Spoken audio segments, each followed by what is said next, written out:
Obadiah chapter 1. The vision of Obadiah. Thus saith the Lord God concerning Edom. We have heard a rumor from the Lord, and an ambassador is sent among the heathen. Arise ye, and let us rise up against her in battle. Behold, I have made thee small among the heathen. Thou art greatly despised. The pride of thine heart hath deceived thee. Thou that dwellest in the clefts of the rock, whose habitation is high, that saith in his heart, who shall bring me down to the ground? Though thou exalt thyself as the eagle, and though thou set thy nest among the stars, thence will I bring thee down, saith the Lord. If thieves came to thee, if robbers by night, how art thou cut off? Would they not have stolen till they had enough? If the grape gatherers came to thee, would they not leave some grapes?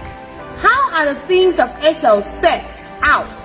How are his hidden things sought up? All the men of thy confederacy have brought thee even to the border. The men that were at peace with thee have deceived thee and prevailed against thee.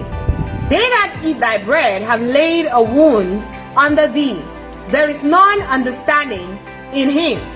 Shall I not in that day, saith the Lord, even destroy the wise men out of Edom, and understanding out of the mount of Esau?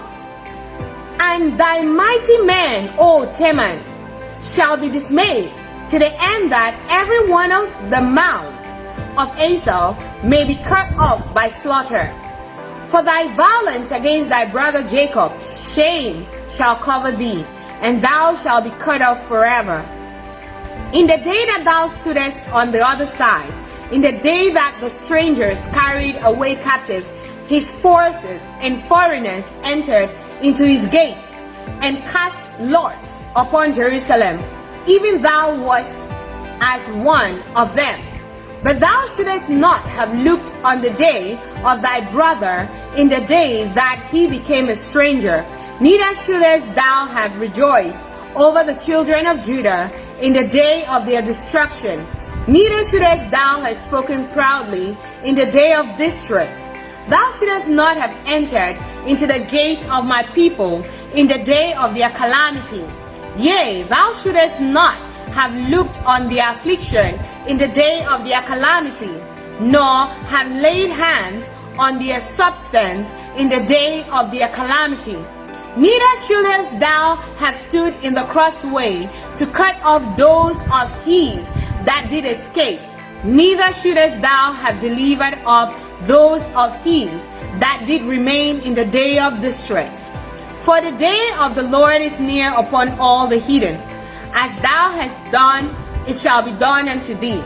Thy reward shall return upon thine own head.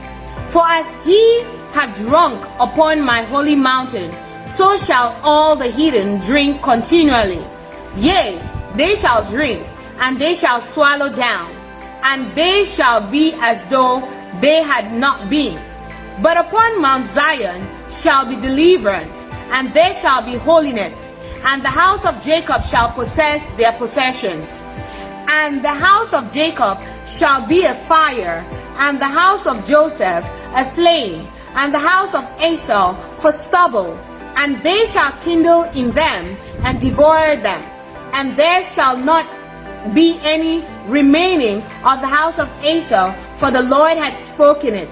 And they of the south shall possess the mount of Esau, and they of the plain the Philistines, and they shall possess the fields of Ephraim, and the fields of Samaria, and Benjamin shall possess Gilead.